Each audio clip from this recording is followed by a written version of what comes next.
Hey guys, my name's Crystal Kenny, and I'm in love with creating. All things artistic and imagination involved. I'm an American girl who chased her creative dreams all the way to Paris, France, making a living using photography.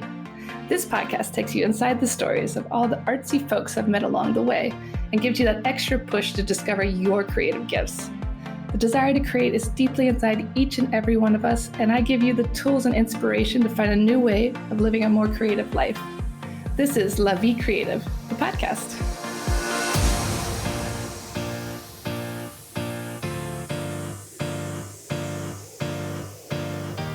My guest today is originally from Scotland, but grew up in England and spent a lot of time in Dubai and now France with her family. She is a creative of sorts. She does everything from photography to painting to costume design. We chat about how she's explored all these different mediums and how France has changed her creativity. Please welcome to the show, Linda Steele. So welcome to the show, Linda. You are a busy creative. I see you do photography, you do painting, you've even illustrated 2 children's books, costume design. I cannot wait to find out more about you. Thanks for coming to the show today. Thank you for having me. You are a creative at heart, it sounds like. Is this something that's always been a part of your life? Have you always been working in the arts? Yeah, I mean, really, I kind of went into teaching as my earn my money career, if that makes sense. Not that there's much money in teaching, so goodness knows where that train of thought was going. But it's teaching, especially in the early years, it's a very creative passion anyway. Especially I teach through like very creative methods, using a lot of like role play and drama and all those things that I really loved and enjoyed through my own education is how that's the kind of teacher I was. And because I was such a creative, and kept my creative passions on the side, that overflow. It's kind of like the two things kind of worked together side by side, being a teacher and being creative. My classroom always looked the best. I love that. You can make it cute. I feel like my teachers were some of my biggest inspirations as far as my arts went. Like I always was hanging out with my art teacher and, they were just so nice and, it was fun to hang out with them. So you kind of make that nurturing environment for the kids. And so talk a little bit about all these different mediums. Like, how do you choose which you're going to work with? What are you currently working with? So, I mean, first and foremost, I am a photographer. I've had a camera in my hand since I was about 5 years old. Wow. My granddad gave me my first camera. It was just a little disposable one. Every summer when I'd go back up to Scotland to visit my grandparents, I would have a camera given to me by my granddad and I would document my holiday for a little scrapbook that we'd put together in the last week of the holiday. And then I'd be able to show that to my parents as what I've done for the 6 weeks up in Scotland. And so I'd always been really into capturing kind of what I was up to. And, back then it was all on film. So you only had 36 shots. Mm-hmm. None of this digital endless amount of shots that you can take, and so I mean I still to this day have boxes and boxes of film, and that for me, I've always been super into photography and it's always been something that's been on the side, and I don't know why I didn't have confidence in myself to push that as a career. I come from a very my parents were both really into like computers and they worked in the kind of digital world, and of course in the 90s that was probably something that where they wanted to push me, which would probably been a good idea. I'd probably earn a lot more money if I was working in technology rather than but I was like, no, I'm going to be a teacher because I felt that met their expectations of what a job is. But I still kept this like photography on the side. So I did a lot of event photography. I got a little side job doing like nightclub photography, which basically just paid for me to go clubbing in my late teens, early 20s. I was getting paid to go and take photos of people and artists and other things. And then that led to bigger event photography. And then when I eventually moved to Dubai to go into school management, I ended up partnering with a couple of event magazines and working directly from them. So, I get my press passes to do all the big concerts, and some regular kind of nightlife events and restaurant openings. And again, it was just earning me that money on the side. And alongside all of that, I would always do like, if a family member or a friend said, "Oh, can you do my wedding?" It'd be like, "Yeah, no worries." Or they'd pay me, obviously. Like I didn't do much for free. That'd be great, Um, yeah. but I was always like the go-to. I was just everybody's kind of, "Could you come and just photograph this for us?" And I'd be like, "Yeah, sure. I love my camera." Like someone once set up a Facebook page of me saying, "I've officially been tagged by Linda Steele," which was just hilarious because back then, I think out of the 100 friends I had back in 2007 when Facebook first launched, I think more than 70% of them had a photo that was taken by me. Wow, that's It, so wild. yeah, so it was a really funny group, and being into that sort of scene and that sort of thing when social media was erupting was really cool because like my photos were just all over everything. And again, it's probably when I look back now, it's probably another point in my career where I really could have focused on the photography first. But I was like, Yeah. yeah, no, I missed a lot of opportunities because I still had it like ingrained in my head that I needed a regular 9 to 5. Yeah. Yeah. And do you think that happens to a lot of artists? Because I think a lot of us struggle with that thinking, okay, so you can just, play with your camera on the side, but you can't make that a real business. And I feel like a lot of that comes from our childhood. Like you said, like we have to have Yeah. a real job. It depends if our parents are supportive of like you just doing creativity. I Yeah. mean, how do you feel about that? Do you feel I mean, yeah, that? I think a lot of artists are very much in the same boat. I mean, don't get me wrong, my parents love my creative passions and stuff, but there was just this, and it's never that they never even physically said to me, "You have to go and get a normal job." This is really an expectation that I put on myself that I assumed came from them. Yeah. And I Yeah. think it's because of the way that I work. I mean, my parents had me when they were very young. My mum was 17, my dad was 19, and so Wow. I grew up watching them have to educate themselves. I remember my mum going to university. I remember my dad passing his apprenticeship. I remember my Wow. mum passing her driving test. Like That's so those. wild. You grew up together. Yeah, exactly. When I first started going night clubbing, like out for drinks, I would go with my parents. Like, Well, it sounds like you had cool parents. yeah, I do. And even to this day, like my dad took me to see Green Day just a couple of years ago. Like we still concert together. We still do things together. Like we saw the Sex Pistols live at Loch Lomond a few years ago. Like that's just the relationship we have, and it's great. But I think that kind of relationship, although very amazing in a lot of ways, I think it kind of made me just want to really have something firm and not have to Mhm. struggle the way they did. I mean, I've obviously taken a lot from that because I had children much later in life. I mean, Yeah. I'm 37, I'll be 38 next month, and my daughter's only just 2. By the time my Yeah. mum was my age, I was already 20. Yeah. Yeah. I No, definitely. can't even imagine having a 20-year-old child, like that's crazy. Yeah. I mean, I look back at my parents, and when they were my age, they already had 3 kids. And I'm like, oh my goodness, I can't imagine having 3 kids right now. Exactly. Exactly. It's I'm mad, isn't it? So I Yeah. think we learn and we take these things from our parents, and things that are said or things that are unsaid, I think we just take them, and we write our own rules. And, I'd put this kind of expectation on myself that I needed to have a job because that's what I grew up understanding. My parents wanted to have a job to be independent away from their parents and bring up their family. And, I always wanted to do it the other way around. I always wanted to have a job and then settle down and have a family because I saw how hard it was for my parents. Yeah. I was Yeah. there at the front line of that struggle. Yeah, I think that a lot of times, that kind of lays the foundation, of course, for how we live our life. I mean, that's all that like Freudian and all the psychiatry and all that. It's like your childhood. What happened in your childhood?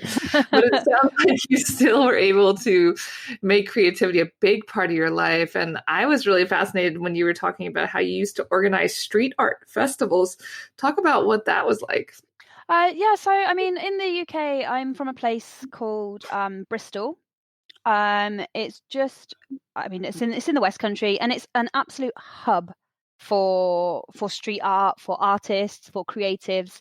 And they have a couple of festivals each year. There's a See No Evil, and there's another one.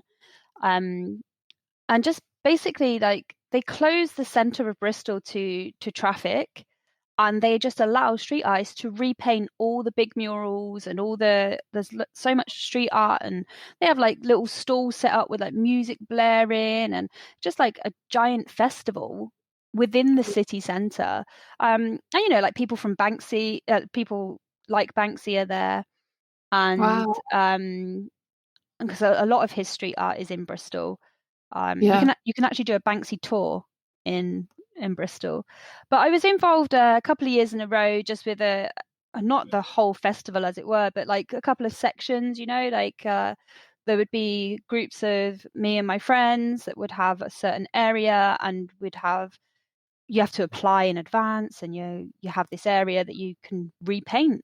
Basically, it's a lot of fun. It's very, people come around to watch, people come around to participate, people come around to get involved and really understand street art. And it's really opened up people's minds to what street art is. It's not just some dodgy kids in a back alley spray painting like tags. It's like, it can be beautiful, and it can be useful, and Bristol really embraces the art of street art. Like there's certain streets where every single shop front is graffitied, and it just looks stunning. Yeah, it's really crazy to see that beautiful art in the street. You don't have to pay, you walk by. It's like a living museum. Yeah, and it changes every year. Every year they have the festival, and it changes. You see something and it's the most beautiful piece of art, and next year it's painted over. And Wow. I love that about it. I think that's one of the magical things about street art as well. It's not it's changing all the time to be current. Yeah, I mean, I'm sure you see that in France as well. I mean, Paris all the time. I live up in Montmartre, and all the time I see street art, and the next week it's gone, or someone painted over it. It kind of makes me sad sometimes, because some things are really cool looking. But that's the good thing about being a photographer, though, because you can capture those. You can capture those beautiful pieces of art. I've got so many photo albums of just like Bristol year after year after year, like same wall, different image. Oh, that would be really cool to see how it changes every year. Yeah. And so talk a little bit about your process. When you want to go take a picture, do you kind of prep for that? Do you think about what you want to shoot, or you just kind of let your mind wander when you wander around? I usually have like a nice idea of what I want. Like I'll know, like when I go out, I know what I'm going to take. But to be honest, I get so distracted. I'm like any creative, to be honest. Like my mind will just get caught, like a magpie. Oh, that's shiny, and that makes a good picture. And so I like things that have awesome contrast. Like I really like shooting things that have just a contrast of colors. Like I really love things that kind of stand out, or kind of ping, things that make your eye go, whoa. And I really like working with like deep colors. Like the forest is brilliant for me, because I love working with all those different greens and the deepness of the browns. Like I did a whole series of forest pictures where I was just like, you catch like the little red beetles on the brown bark. They just look awesome. And I love travel photography. Obviously, I love making like the blue sea so blue that it just makes you want to sit in it. And I love capturing like just things. Like I love capturing memories, like things that just remind me of people and places. Yeah. And that, photography is great for that. Yeah, so although I have an idea of what I want, I don't necessarily plan exactly what I'm going to take, if that makes sense. Yeah, you set out with something in mind, but you just don't know what's going to happen. Yeah, like I'll just want, like my holiday photos are. I'm annoying on holiday to my friends and family, because I just want to capture everything, like it's so important to me to capture those memories. And that's everything from the view down a street to the smile on my partner's face to a row of rugs that are lined up in a market, like, because they're the things when I look back through the images, I'm like, oh yeah, I remember that place. That was cool. That looked nice. I wanted to buy that. Back to those emotions. Yeah. You can relive it. And how do you define creativity? Oh, that's a big question. And oddly, it's what my dissertation at uni was on. Oh, here we go. Give us a dissertation. I don't think we've got time for 10,000 words on that. But no, creativity is, I mean, really, it's just the connection of, it's the way that you express yourself.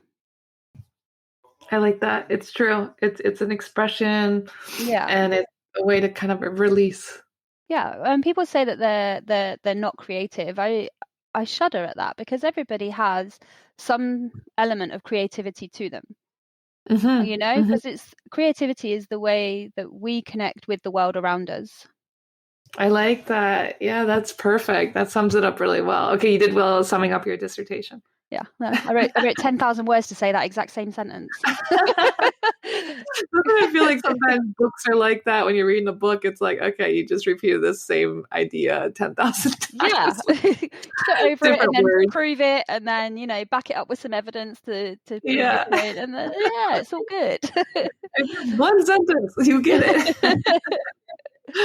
And so as a teacher, I mean, I'm sure you've noticed some changes in the industry over time of teaching, and now that you're in France, are you noticing cultural differences? Like, talk a little bit about that.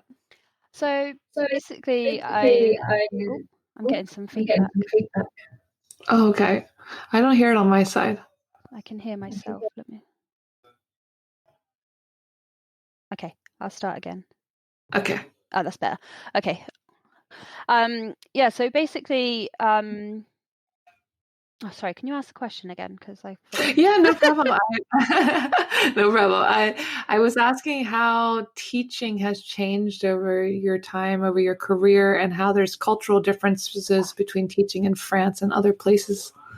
Okay, so obviously I've taught in the UK, I've taught in Dubai, and now I teach in, well, no, now I don't teach at all anymore, actually, and I've taught in France. And yeah, teaching has changed a lot over the time. There's less freedom to be creative in teaching, and it starts to become more about academics, which I teach preschool. That's 5-year-olds. Yeah. And the more and more that they push out the creativity at that age, the more and more I became uncomfortable with the profession. Yeah. And I mean, my children in my classes, year after year after year, have always come out of the end of the year, with fantastic results. They always know what they should know before they start school. And I've always trusted the process that I go through, but you get to a point that parents want the children to achieve in September what they're due to achieve by June. And I'm just like, that's a ridiculous expectation. Like, I don't want the children in the first 3 weeks of school to sit down and rote learn how to write their name. I want them to the entire term practicing how to write their name in a million different methods with a million different items, and by the end of the year, not only will they be able to write their name, but they'll be able to tell you all sorts of wonderful things about it. Like, I got really disheartened by education, and I feel the pressure in France was probably more than any country. I feel like it's slightly more academic here than back in the UK, but to be honest, I haven't lived in the UK for a long time, so it could be going that way there too. I honestly don't know. In Dubai, it was very academic, but again, I worked in, I managed schools and it's only private. It's only private sector out there, so there's an expectation that people are paying for and get what they want. So because that's not culturally different. It's just that's what money does to education. And so I made a decision when I had Charlotte that actually I'm going to preach all these things to her as she's growing up about be what you want to be. I don't want her to feel like I ever did, that I was pushed into, not following my dreams. And I was like, the only way I can do that is by actually following my dreams. And so I gave up teaching to pursue my creative passions full time, because I have to be the example that I want Charlotte to be. Yeah. Oh, that's so wonderful and so uplifting that you were able to do that, and you want to do, as you preach. Yeah.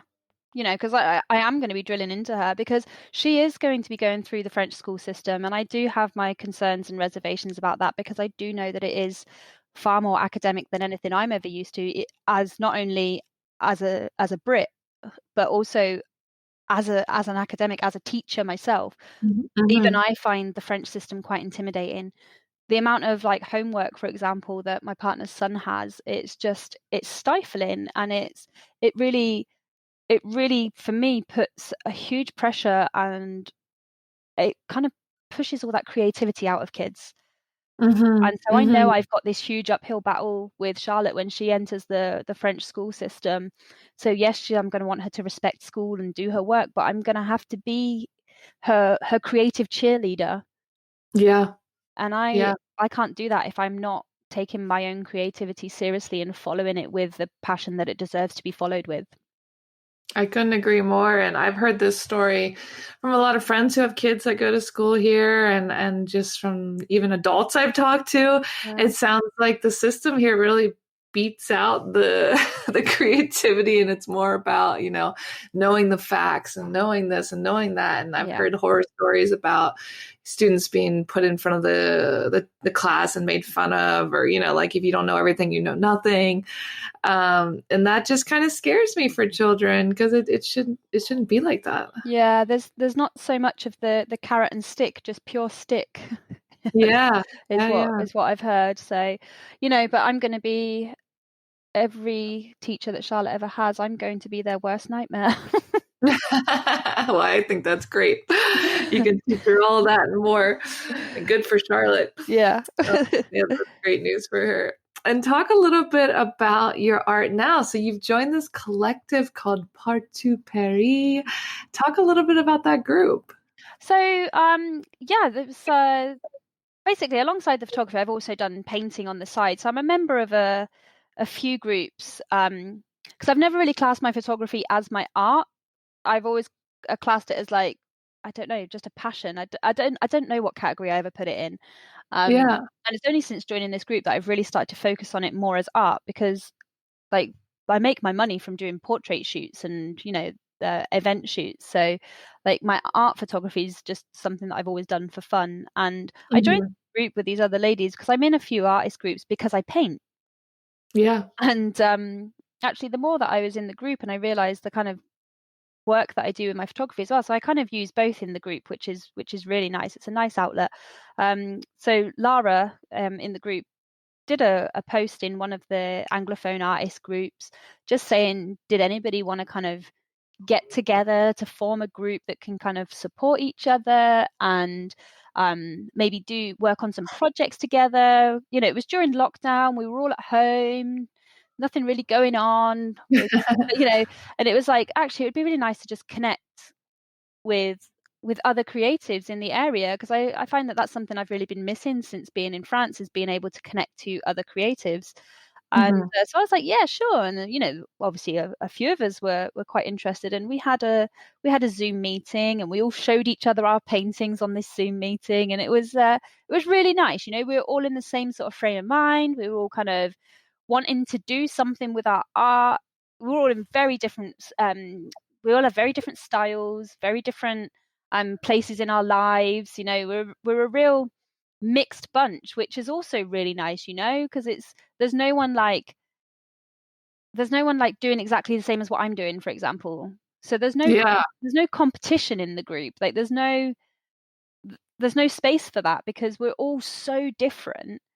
It's Mhm. really nice. It's a really nice mix. We bounce off each other. Our meetings that are supposed to last for like 45 minutes, we always end up clicking back into Zoom for a second or third session. Wow. Um, Yeah. yeah, we enjoy talking together. We enjoy generating ideas. We've got some nice projects coming up. We want to exhibit together. I love the way that our Instagram goes as well. We through all our different styles, each week we choose a different color, and we all have to post something in that color. We all post on a different day, one after the other, of that different color.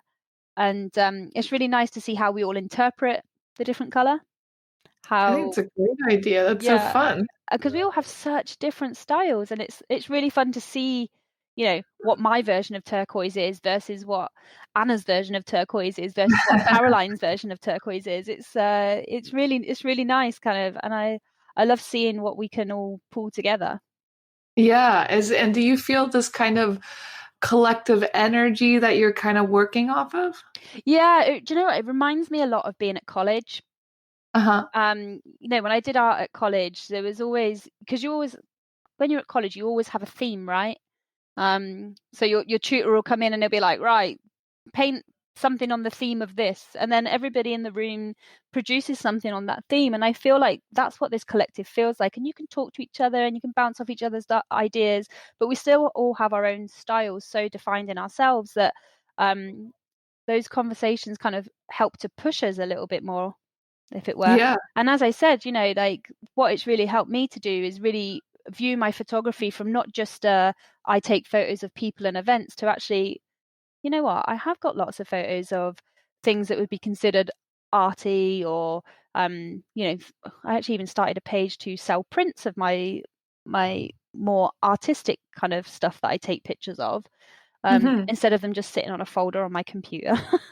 Yeah, yeah. You're And I putting start the to effort. appreciate the little things, kind of, that we create.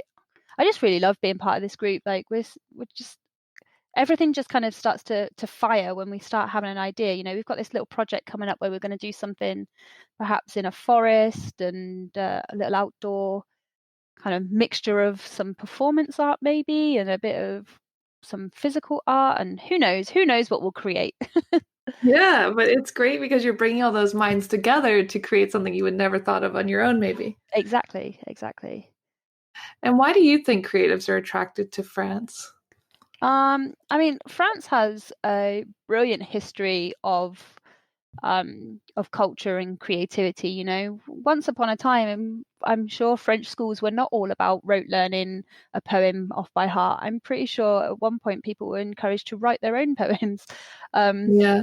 and I think, France, it's a beautiful country. It has everything here. Like you can go to the beach, you can go to the mountains, you can go to the countryside, you can go to a beautiful city with gorgeous architecture. Like France has everything. It's a really gorgeous country. And you think about the history, like the artists that came from here, they came from here because they have this beautiful surrounding, right? They have, Hmm. like, we have four seasons. We have beautiful countryside and amazing cities, and I think that's what brings people here. Yeah, yeah. There's a lot going on, and maybe some of that energy from Matisse and Van Gogh is just hanging around on the air in the Exactly. air. Exactly. And do you have any advice for other people who are searching for their creative talents? um yeah, just do it. I like that, Nike. Yeah, Nike got it right. Just do it. Like, I mean, I don't know. I think, if someone feels that they want to pursue a creative talent, then do it. Like, I don't understand what holds people back. I mean, even though I had my teaching career alongside my creativity for a long time, I still always had my stuff on the side. Like, I Hmm. still was exhibiting in two restaurants in my town. I have a shop in the UK that sells my paintings. Like, all of that was always on the side while I was teaching. So Yeah, even if you don't feel like you can dedicate your whole existence to your creativity, find an outlet for it. yeah. Make it happen. And you never know, that might take off, and then you can ditch the day job. Yeah, yeah, exactly. I mean, would you say that we should begin any form of the arts with not wanting to make money, that we should just try it and then, maybe the money will come, maybe it won't, but it's more about that outlet? Yeah, for sure. I think if you put money first, I think it becomes a different thing. Yeah. Like, I think you need to figure out what you enjoy creating first, and I mean, I say that, but I do everything. So I like everything. I literally just did a whole bunch of tie-dye shirts for my Etsy shop, and so Oh, fun. I'm in the middle of making a dress. You know, I love textiles and I love painting, and I did a bit of watercolor and a bit of pastels. I do a life drawing class online at night. I love everything because I just love to explore like loads of different mediums. But Yeah. I think exploration is really important in general. And even if I mean, I've been painting with acrylics probably has been my main focus for a long, long time.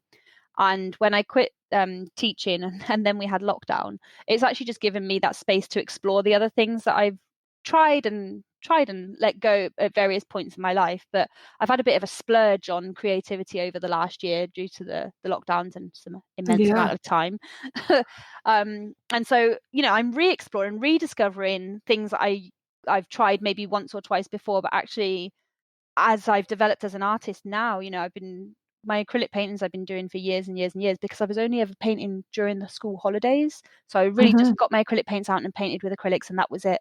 But with all this extra time now, I've looked at other mediums, explored with other mediums, and I am loving it. I'm loving that kind of re that refocus, that kind of rebirth of my creative side.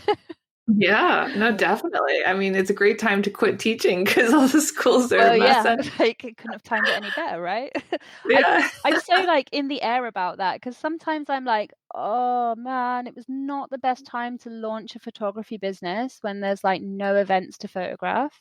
Yeah. But at the same time, I'm just like, but look at how much art I'm exploring. Like, Yeah, exactly. And you found this wonderful group that you have time for. yeah, it's like, and I've got all this extra time for my daughter, and yeah, just like, yeah, yeah, I'm really torn. I really am. I'm really torn because some days I sit here and I'm like, oh, setting up my own business was like an epic fail during a pandemic, and then Oh, I'm just like, oh, but wait, like I'm not judging my business on, you know, a year of lockdown. Um, yeah. but look at all these other things I've created. Like, look at all this other stuff I've got going on. So it's like I swing back and forth about how I feel about lockdown. Yeah, I think that's the best way to think about it, though, because any business in the beginning, whether we're in a pandemic or not, it's hard the first couple of years. Yeah, yeah. It's normal. And are there any projects coming up that you want to share with listeners? Um, I mean, apart from the stuff that I've got going on with part two, I'm just waiting for the world to reopen. To be honest, Mhm. like Yeah. that's literally I'm planning my wedding. Oh, congratulations. That's exciting. Yeah, well, you know, it will be if the world opens up. Yeah, exactly. It's a Just kind big of project, too. much like everything, all plans are kind of just on hold Yeah. until we kind of have more of a clue that everything's going to be okay, you know? Um, Mhm. so really I'm just kind of focusing on these little things with part two and the group and kind of keeping that as my main focus because I think it's going to be nice to kind of have people to celebrate those little creative things with as well, but on a more kind of career direction. Yeah, I'm starting to look for maybe something. I've started looking at some properties to maybe I don't know. I don't know. I've got all these visions. You know what it's like as a creative, right? When you've just got things in Yeah. your head that you want to do. Like I would love to just have like a little art shop with like a changing gallery in it, and where you can Yeah, buy yeah. some like resources and stuff, or maybe like a furniture flip shop, you know, where you bring in your old piece of furniture and we paint it up. Like Yes, the shabby chic. yeah, like I love all these sorts of ideas, and then I see like a property that they want to like inject some art money into, like, and I'm like, oh, I could do that, and then I'm like, oh, reality though, Linda, reality, come on, like Yeah. bring yourself back down, like, um, so I'm at that phase of my creative life where I've got this freedom, and I really need to figure out how to make a living out of it, as opposed to just money on the side, you know, like Mm. at the moment, I still very much feel like my creative pursuits, as wonderful as they are, they're still only earning me the money that they were earning me when I was still a teacher. So Mhm, really, mhm. they're still only really side hobbies. Yeah. And so I really need to find the thing that earns me a living, as it were, Yeah. because that's Yeah. that's kind of what needs to and in fact it needs to happen sooner rather than later, because I don't have much time left on like extended maternity kind of allowance, like I don't have a lot of time before I can't keep using Charlotte as an excuse to be at home. And you could use Charlotte forever. Yeah, I have to go back to the real world. She's going to go to school, and I don't want to go back to teaching. I want this kind of. But I'm sure, like when the world reopens and photography becomes possible again, like then that's going to make that that'll tick over a bit easier. Oh, for sure. Yeah, photography is huge here, and especially if you work with tourists and events, it's good money. So I think we're all in just a transition period, figuring it out, and it's an interesting time. Yeah, definitely. Time to pivot. And where can people find you online? So I have multiple online. So you can find me on Instagram at art_by_Schlind. Art by Schlind. You can also find me at lemonbox.photography. You can also find me at Partout. Everywhere. On Facebook, I am Linda's Gallery and Lemonbox Photography. I also have a website, www.lemonbox.fr. And I will be on the Partout website when it's finished being built. That's in the process right now. We've got the lovely Anna is working on that at the moment, and it should be ready to go live soon. So we've actually put a website together as a group, so there'll be more focus on our art on there, which is quite exciting as well. I love it. I love all this power of coming together as a group and working together. And I can't wait to see what you guys will come up with next and what you will do next. Thank you. Thanks so much for tuning in to La Vie Creative. You can find more information on MissParisPhoto.com. And if you enjoyed this show, please feel free to share and spread the word for all my creative guests. We have the power to help them to keep doing what they love. See you next time.